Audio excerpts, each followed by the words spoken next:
Automotive Open System Architecture, or Autosar, is a worldwide development partnership of vehicle manufacturers, suppliers and service providers from electronics, semiconductor and software industries.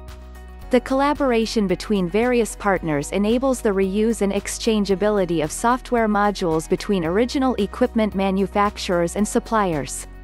Its main aim is to standardize the software architecture of electronic control units or ECUs and thereby improves the quality and efficiency of the electrical and electronic architecture in the entire vehicle system.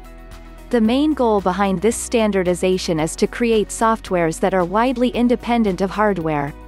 This means, the Autosar architecture enables the reuse of the software in multiple microcontroller platforms.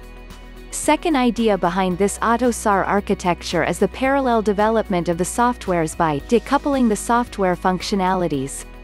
Autosar architecture allows the OEMs to categorize their final requirements based on the multiple functional domains and share it across multiple vendors.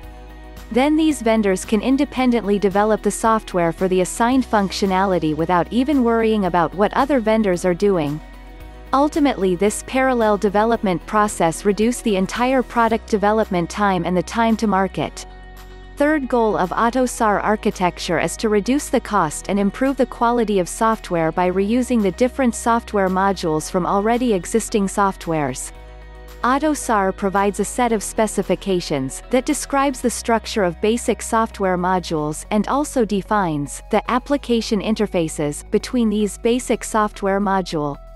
So when we develop an automotive software application based on Autosar-defined standard, that software can be portable in vehicles of different manufacturers and electronic components of different suppliers.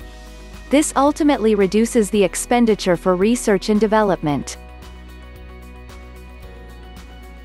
So what do you think about these goals? Comment us about your thoughts. Subscribe our channel for more Autosar videos.